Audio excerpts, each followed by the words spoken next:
Hello guys, இன்னைக்கு நம்ம பார்க்க போகிற சீஸோட பேர் த குட் பேட் மதர்.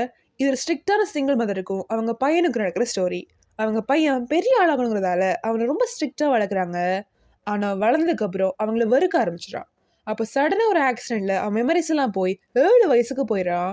இப்போ அம்மாவுக்கு அவனை திரும்ப வளர்க்கறதுக்கான ஒரு சான்ஸ் கிடைக்குது. இதில் மொத்தம் 14 எபிசோட்ஸ் இருக்கு. எல்லா எபிசோடையும் நாங்கள் அப்லோட் பண்ணுறோம். அதுக்கு முன்னாடி வீடியோக்கு லைக் பண்ணி சப்ஸ்கிரைப் பண்ணி வச்சுக்கோங்க. இப்போ வாங்க வீடியோக்குள்ளே போகலாம். கதை 1986 ஸ்டார்ட் ஆகுது. அங்கே ஒரு பொண்ணு ஜாலியாக பாட்டு பாடிக்கிட்டே ஃபார்ம்ஸில் வளர்க்குற அனிமல்ஸ்க்கெல்லாம் ஃபுட் டெலிவர் பண்ணிட்டு இருக்காங்க. அவங்க ஒவ்வொரு இடமா போய் டெலிவர் பண்ணிட்டு காசு வாங்குறதை இப்போ காமிக்கிறாங்க.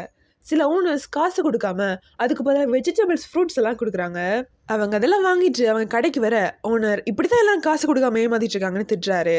அப்படியே ஒரு வெளியே போனதும் இன்னொருத்தர் ஒரு பன்னிக்குட்டியோட கோட் சூடெல்லாம் போட்டுக்கிட்டு உள்ள வராரு.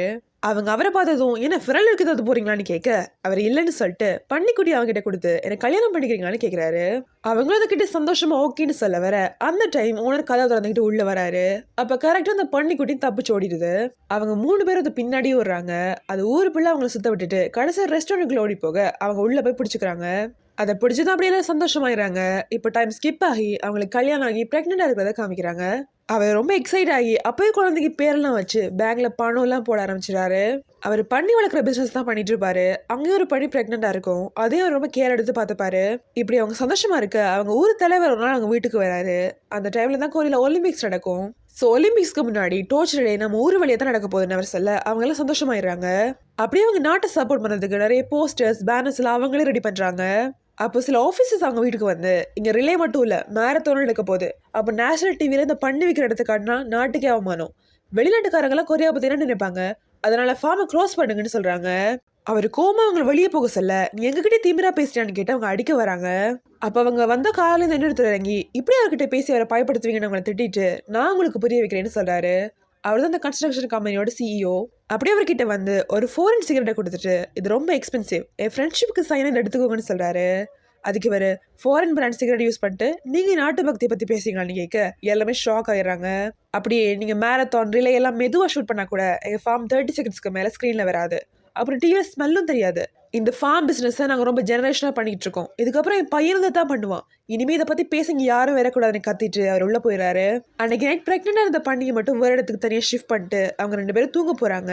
தூங்க போகிறதுக்கு முன்னாடி ஒரு ஊர் தலைவருக்கு ஃபோன் பண்ணி இந்த ஃபார்மை மூடுற வரைக்கும் அவங்க நமக்கு ப்ராப்ளம்ஸ் கொடுத்துட்டே தான் இருப்பாங்க, அதனால நம்மளும் லாயரை வச்சு கேஸ் கொடுக்கலான்னு சொல்கிறாரு.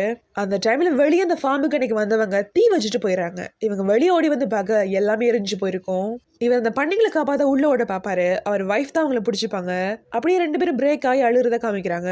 அப்படியே அவங்க அழுதுட்டு இருக்க அவங்க நெய்பர் அவங்க கிட்ட அன்னைக்கு வந்தவங்க தான் இதை பண்ணாங்க, நான் அதை கண்ணால பார்த்தேன்னு சொல்றாரு. அப்போ அவரோட வைஃபும் சிஇஓ யூஸ் பண்ண ஃபாரன்ஸ் சிகரெட் அங்கே கிடக்கிறத காமிக்கிறாங்க. இப்போ அப்படியே கட் பண்ணா கோல்ட்ல இந்த எவிடன்ஸை காட்டுறாங்க.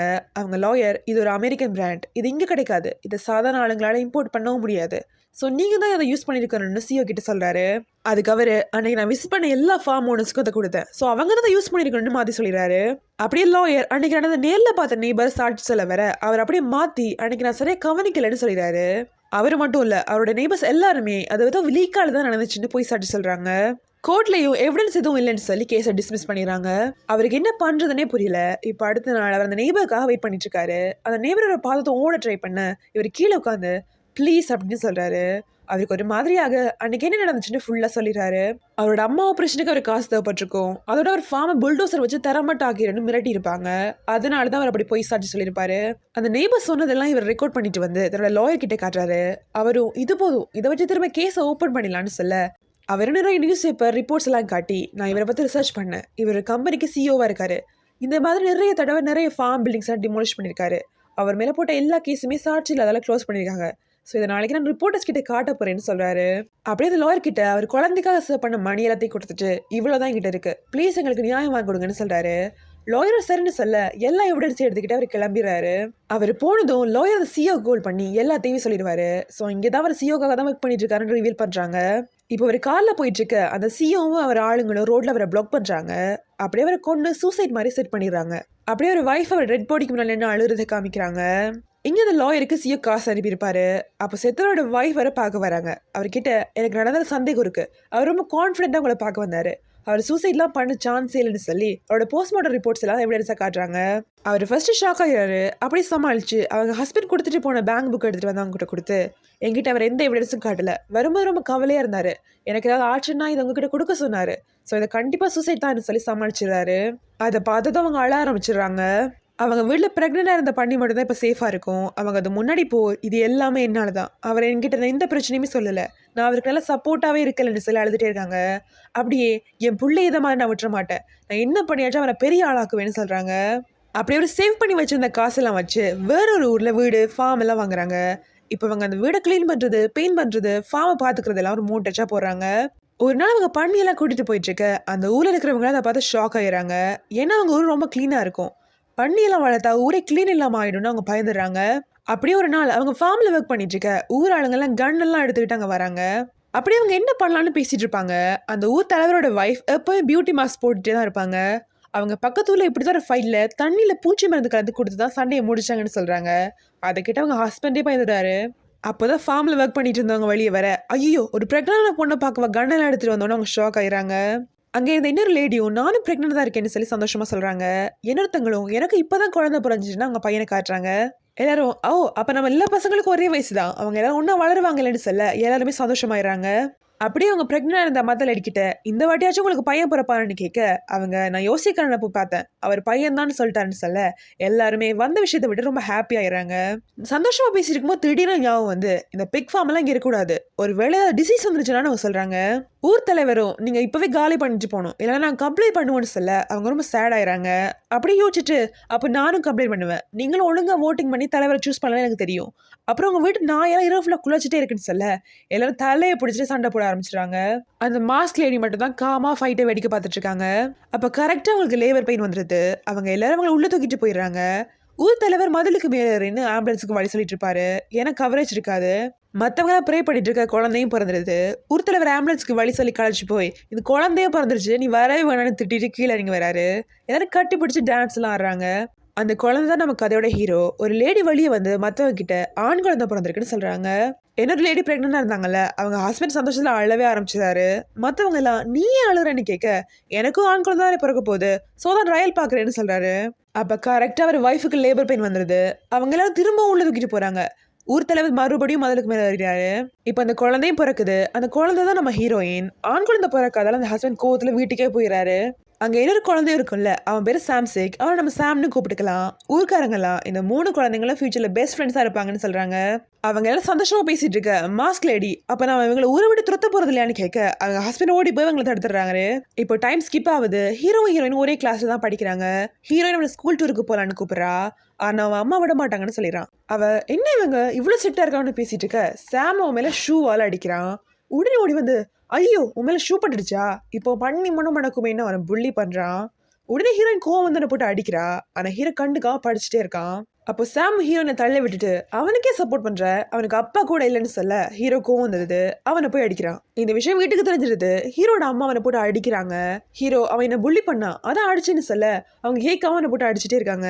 அவன்கிட்ட அவன் உண்மையை தானே சொல்றான், உனக்கு அப்பா கிடையாது, நீ ஃபார்ம்ல இருக்கிறதால பண்ணி ஸ்மெல் வரத்தான் செய்யும், நீ இதெல்லாம் கண்டுக்கவே கூடாது, நீ நாளைக்கு லாயர் ஆகி அவருக்கு பதில் சொல்லணும்னு ரொம்ப ஸ்ட்ரிக்டா சொல்றாங்க.